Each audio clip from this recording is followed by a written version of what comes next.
我想問一問大家，你哋好唔好去過紐約啊？有啲人話有嚇，唔緊要，未去過都唔緊要嘅。今日朝頭早咧，我想大家去做 shopping 啊，去紐約 shopping 下。咁佢最近咧開咗間新嘅店喎，呢個店咧個店名叫做丈夫商店。咁入去裏邊咧就揀個老公嘅嚇。咁呢個店咧就6層樓。咁佢唯一嘅規則咧就係你上咗1層樓之後咧，你唔可以落翻下邊一層㗎嚇。你只不過可以繼續上去，或者你話呢層得㗎啦嚇。咁我喺呢度揀一個老公啦嚇。大家 ready 未啊？可唔可以一齊 shopping 啊？可以嚇。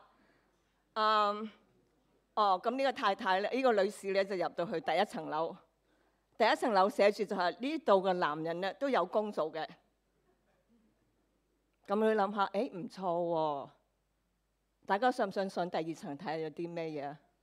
第2層咧就寫住話呢度啲男人咧都有工嘅，而且好中意小朋友添。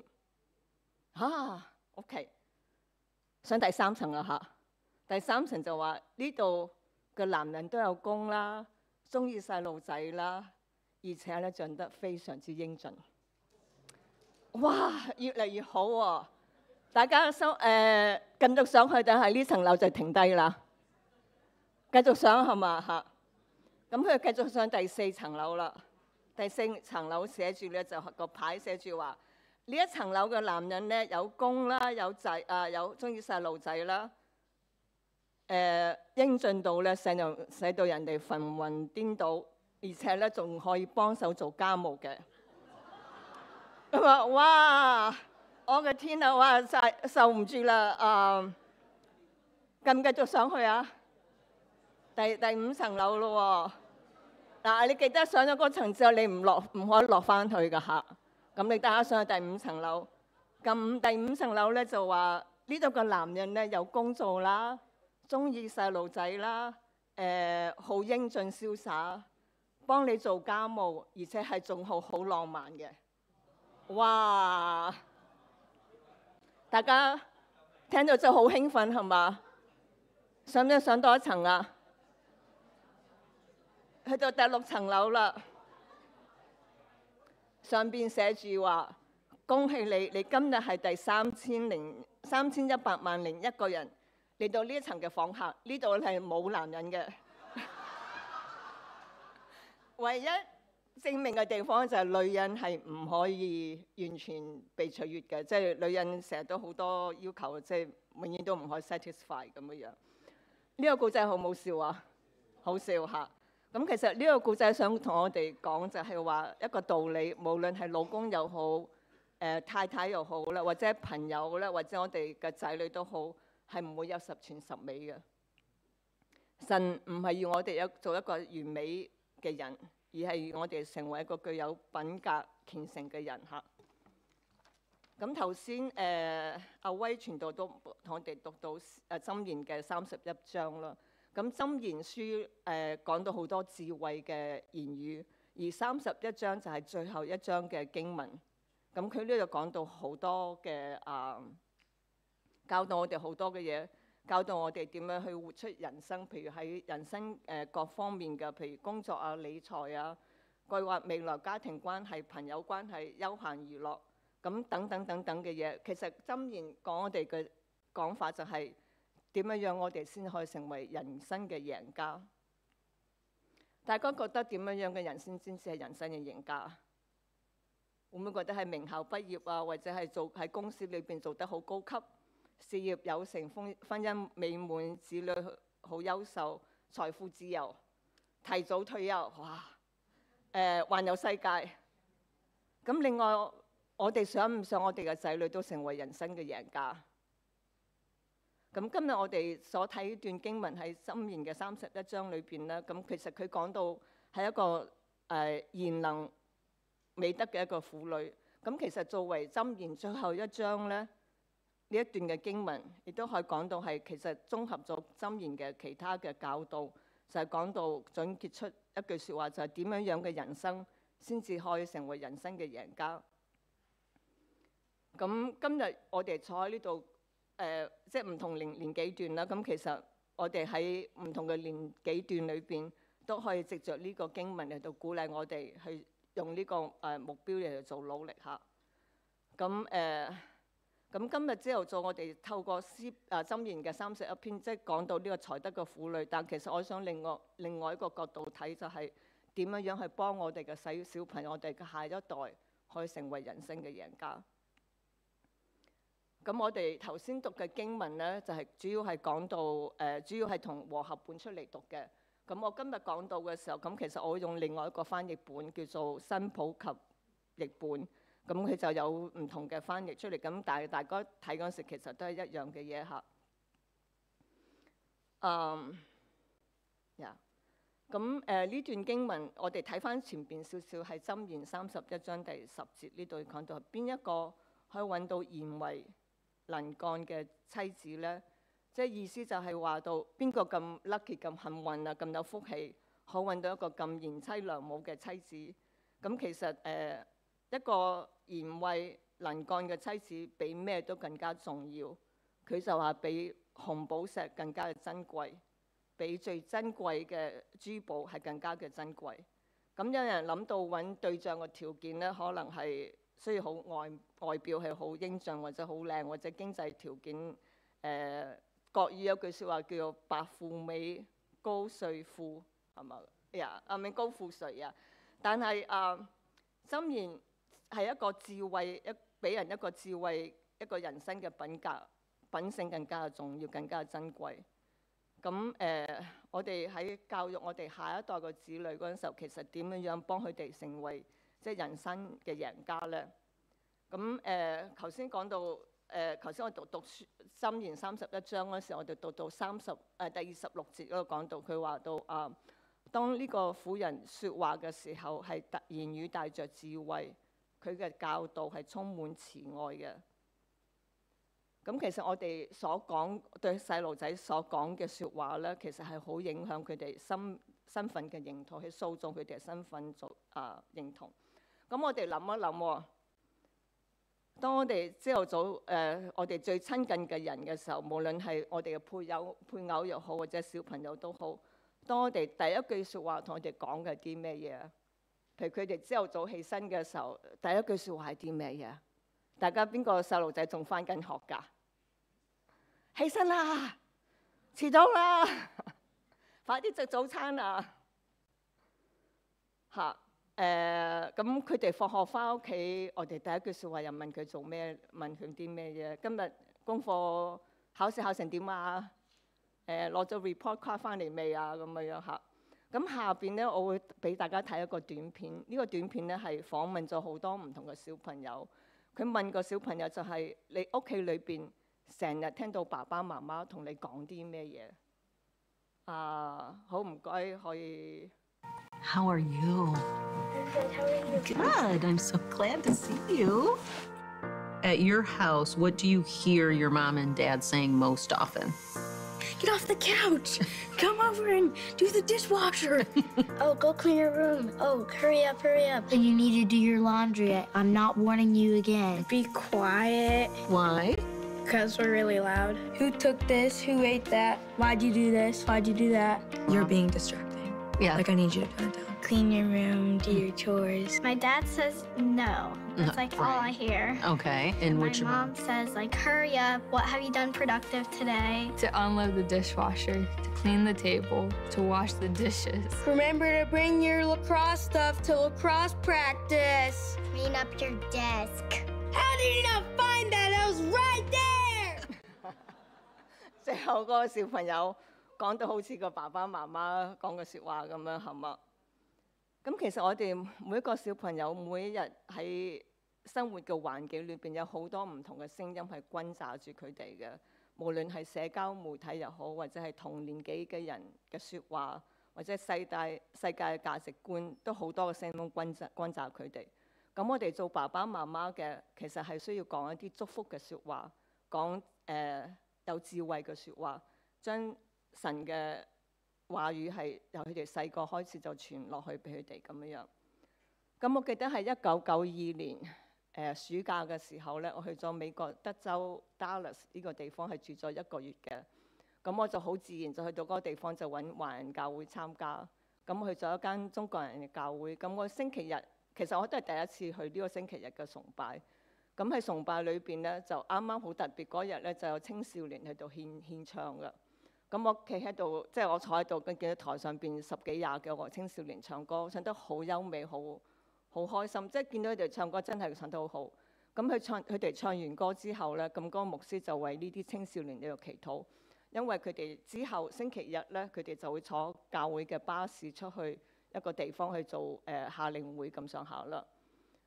咁聽完之後，我屋企話呢班後生仔咧，第二日就出去夏令會啦。咁到星期一晏晝5點鐘嗰陣時候咧，冇咩做，咁不如打開電視機睇一睇新聞啦。咁啊，第一單嘅新聞出嚟咧，好大個字寫住 Church Van Accident， 教會嘅巴士出咗意外啦。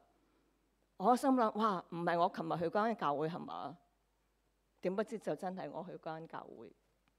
佢裏邊就有個司機，一個神學生嘅司機，加4個青少年，2男2女，都係長子長女，就喺呢個意外裏邊喪生咗。咁10幾個青少年都受晒傷。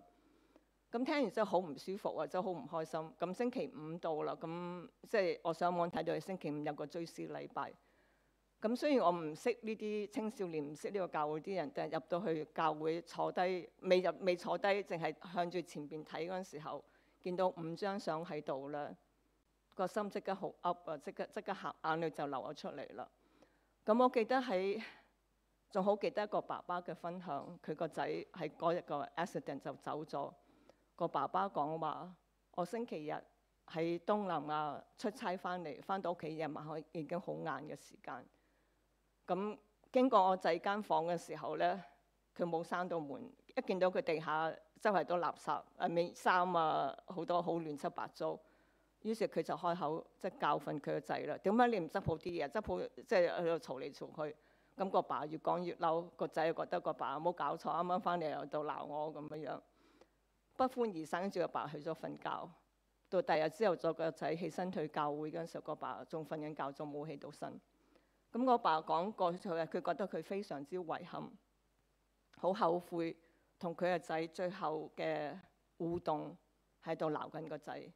佢話呢個爸爸講到話，佢幾咁希望佢自己同個仔最後嘅互動係講我愛你，佢幾希望佢可以再同個仔講多次 I love you， 亦都係希望個仔聽到佢爸爸最後嘅説話係講愛嘅説話，而唔係喺度鬧緊佢咁樣。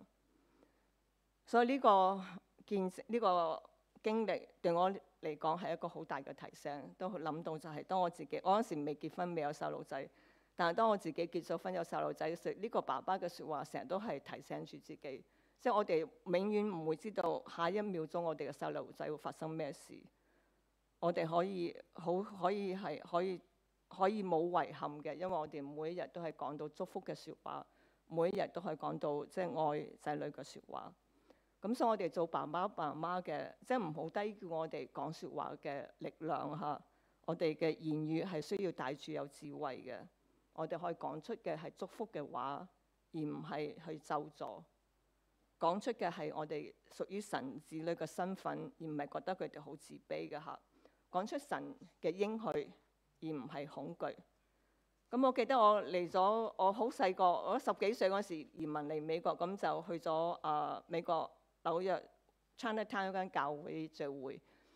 咁我哋有團契導師嗰陣時，我諗佢大概30歲咁上下啦。咁佢就照顧嗰班僆仔僆妹，即係中學生咁樣。咁有一次呢個團契嘅導師咧，佢就喺團契即係聚會嗰陣時同我哋講啦。我上個禮拜日完咗團契之後，同我媽去 Chinatown shopping 買餸。咁我手即係拖住個媽隻手啦，即係30歲仔拖住媽隻手唔簡單嚇。咁買得好開心喎。咁突然之間咧，個媽見到個老鄉啦，即刻揈開個仔嘅手。咁跟住個朋友就你個仔啊咁大個啦，呢個仔冇鬼用嘅。咁跟住之後，咁我導師就話即係佢好諗唔明點解佢阿媽喺個朋友面前咁樣掃落佢。咁就佢問佢阿媽：你覺得我係咪真係好冇用？點解見到個朋友咁即係揈開我隻手？跟住佢阿媽唔識得點答，佢話嚇中國人嚟㗎嘛，梗係唔可以自己誇自己嘅仔㗎啦咁啊。咁呢樣嘢又提醒我自己。咁你收尾我結咗婚啦，咁去另外一間教會即係服侍嗰陣時候，咁嗰日我係去英文堂崇拜嘅，咁就有一班青少年喺上邊即係大唱歌啦。咁有一個女仔唱得好好，我好中意聽佢唱歌。咁完咗之後，同我媽媽講啦，啊，哇！你個女 Connie 唱歌好好啊，即係好 enjoy 佢帶領敬拜咁樣樣。你知唔知佢阿媽講乜嘢啊？我聽完之後我都唔識得點回答。佢阿媽話：哎呀，佢黑掹掹嘅喎，企喺台上邊，其他啲 worship leader 都係好白淨，佢黑掹掹一個。即係我聽完之後，我成日都會提醒自己，其實即係我哋真係需要講説話係帶住有智慧嘅。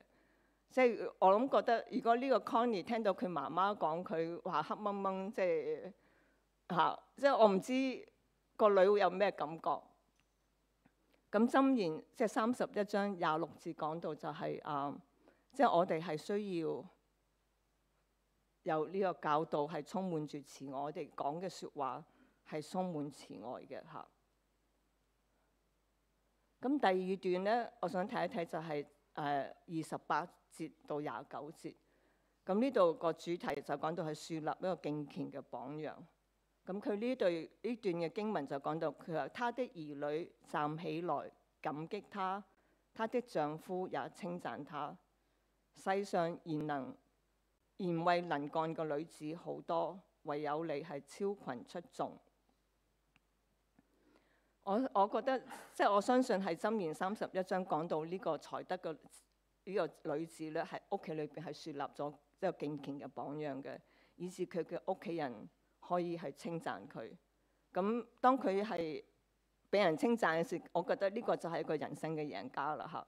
如果我諗下，如果我能夠做到我個仔女發自內心嘅感激嘅説話，或者我丈夫係即係對我講出好讚美嘅説話嗰時候，我覺得呢個就係我自己嘅人生贏家啦。即係我唔需要財富自由，唔需要好多外在嘅嘢，有呢兩樣嘢，我已經係一個人生嘅贏家。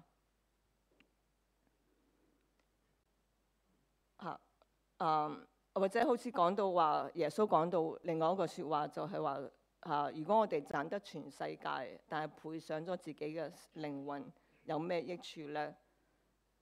或者如果用另一個説話講翻嘅話，如果我哋賺得全世界，但係失去咗家庭、失去咗子女，有咩益處呢？咁好多年之前呢，呢個係世上賢慧能幹嘅女子好多，唯有你超群出盡。咁好多年之前我去參加個 conference，咁佢就講到一個小朋友由佢出世到18歲生日嗰陣時候咧，係有936個星期嘅。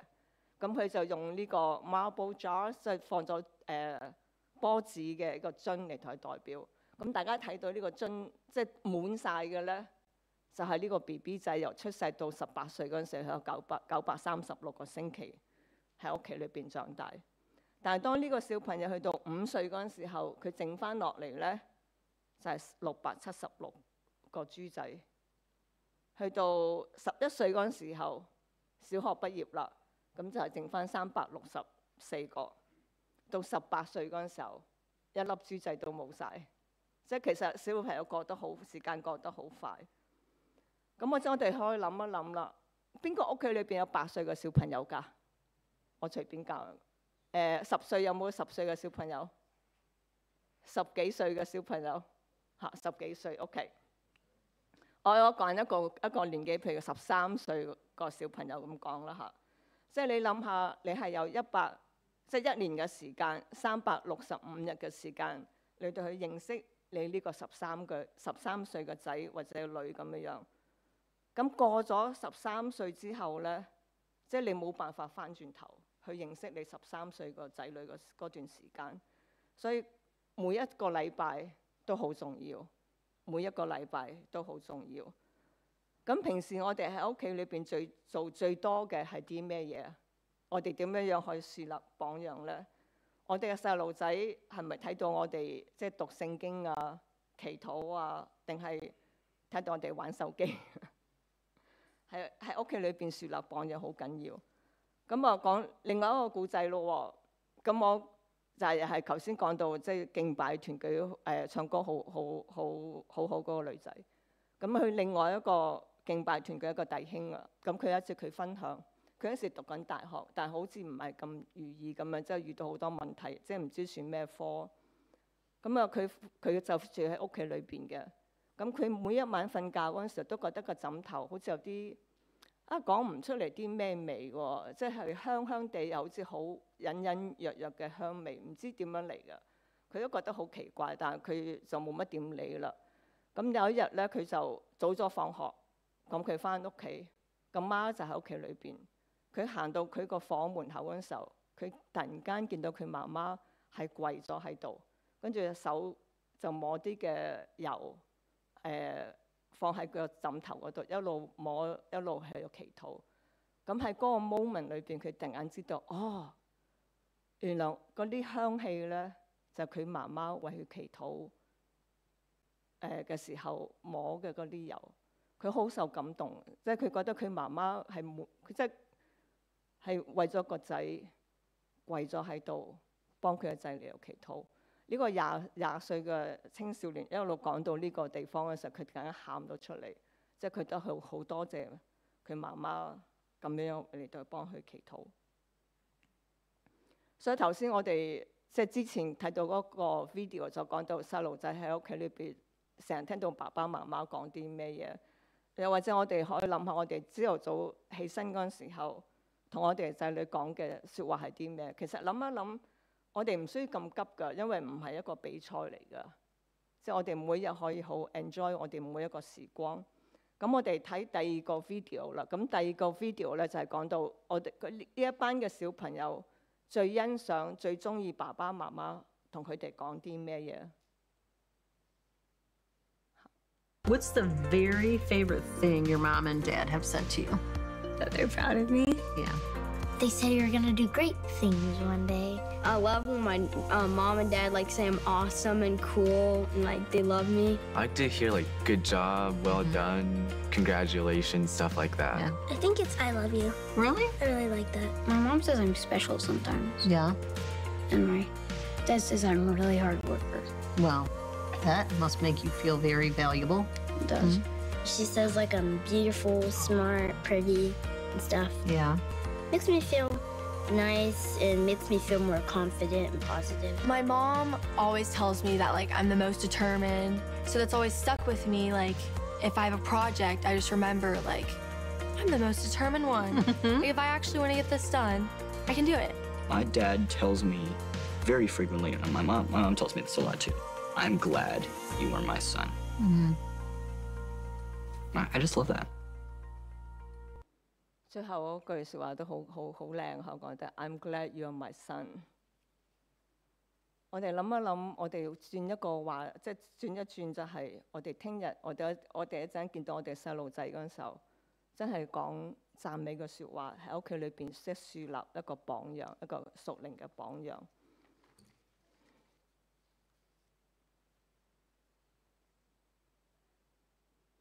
咁箴言31章第30節講到係點樣幫我哋嘅小朋友去指向神，走向神。咁30節佢講到就係知識係唔可靠嘅，美貌都唔會持久，但係敬畏上主嘅女人必大受稱讚。呢個賢德嘅婦女係咩因素塑造咗佢嘅品德呢？其實最歸根究底就係認識係敬畏神。咁呢段嘅信息其實個重點都係人生嘅贏家最重要嘅唔係外表嘅成就或者係美貌，而係去敬畏神。咁一個媽媽講啦，我希望個仔將來幸福成功，被人中意。咁佢嘅朋友咁答佢啦，好好啊。但係你有冇諗過咧？其實佢最重要咧係要做一個成為一個敬畏神嘅人。即係我哋可能幫我哋小朋友安排各樣好多唔同嘅課程，又去學音樂啦，學鋼琴，上英文堂，上數學堂。但係如果我哋個細路仔唔認識神嗰陣時候，即係佢學咗做人，即係做事啦，但係唔識得去即係冇學識去做人。咁一個爸爸帶個仔去個沙灘度玩，喺度即係整個 sand castle 沙堡。咁個仔或者個女掟即係蓋得好靚、好高、好靚咁樣。但係當個浪一打過嚟嗰陣時候，嗰個沙堡就會即係冧咗啦。咁個爸爸同個仔講咯，或者同個女講咯，如果我哋冇喺呢個堅固嘅地基上邊建造咧，呢啲嘅房、呢啲嘅沙堡再靚咧都站不住腳。然後佢就打開聖經同個仔講啦，佢話敬畏耶和華係智慧嘅開端。大家都可能好識呢段嘅經文。咁我哋喺教導我哋嘅子女嘅時候，亦都幫助佢哋打呢個地基。如果呢個地基唔係敬畏神，一切嘅才華、學業、外貌都好似沙堡咁樣，經唔起風浪。大家諗一諗喎，如果我今日朝頭早問一問大家，我每講一樣嘢，你覺得你有嗰陣時候咧，就心裏邊俾一個0嚇。大家健康身體有冇？有嘅話，俾一個0。大家有唔同嘅才幹，譬如煮餸好叻嘅，一個0。你諗一諗，如果你將你身邊嘅嘢你加埋一齊嗰陣時候，有幾多個0啊？譬如你諗下，你屋啦，有車啦，有仔女啦，即係每一樣你擁有嘅嘢都加一個0。有冇10個0以上㗎？有冇一個20個0㗎？我哋可以諗好多嘅喎。如果另外諗一諗啦，你俾你嘅仔女嘅嘢又加一個0啦嚇。即係你而家唔係諗你自己，諗你仔女啦。你想俾佢個舒適嘅生活，你一個0。你放假嗰陣時帶佢去 vacation，一個0。去上才藝班，一個0。參加足球隊課外活動有一個0，學琴啊，好多嘅嘢。可能有10個0，可能20個0或者更加多。但係如果冇神喺前面嗰陣時候，一切嘅嘢咧都係0。最重要就係前邊嗰個1啊，係嘛？嗰個1係有咗1嗰陣時候，其實有咗敬畏神嘅1嗰陣時，有咗神喺佢細路仔嘅生命嗰陣時候，全部個0就有用啦。冇咗1咧，全部個0都係0。呀！所以今日個信息比較短啲，就係諗一諗我哋平時同我哋嘅小朋友講嘅説話，係咪有智慧嘅説話咧？係咪講啲鼓勵嘅説話咧？我哋喺屋企有冇樹立敬虔嘅榜樣，幫我哋嘅小朋友睇到我哋嘅見證行為嗰陣時候，可以去認識神。咁第3個就係即係好重要，就係將我哋嘅小朋友從細教導佢哋去認識神，以致佢哋所有嘅靈都變得有意義，因為有神喺佢哋前面。咁其實我每一次咧去到一個地方，大家唔識我嗰陣時候，我都好中意講一個見證嘅。咁今日朝頭早我都想同大家分享我一個好小嘅見證，都好重要嘅見證。咁我爸我媽喺香港我爸媽喺中國大陸，咁跟住收尾去咗香港。咁我自己喺香港出世嘅。咁我爸咧為咗生仔啊，你知唔知佢生咗幾多個女啊？我阿爸生咗6個女，咁我細佬係第7個出世，咁我屋企排第5嘅。咁我媽媽43歲嘅時候，佢突然之間病咗。咁佢一病嗰陣時候已經話佢已經係血癌嘅末期。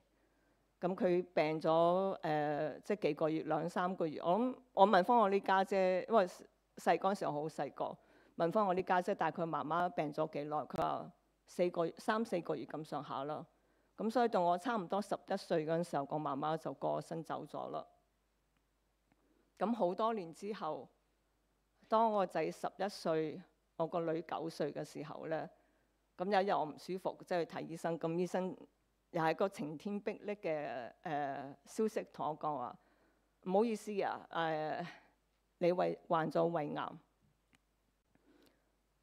咁即係我等緊開刀嘅時候，即係知道胃癌啦，咁跟住等醫生安排開刀嘅時候，咁有一晚我屋企煮飯啦，咁煮下嗰陣時，突然間好驚啊！即係呢個驚之後都未發生過，就係一個好好凍嘅風嘅感覺，由我頭殼頂去住個尾龍去個背脊一路落到去尾龍棍嗰度，突然間打冷震，就諗到哇！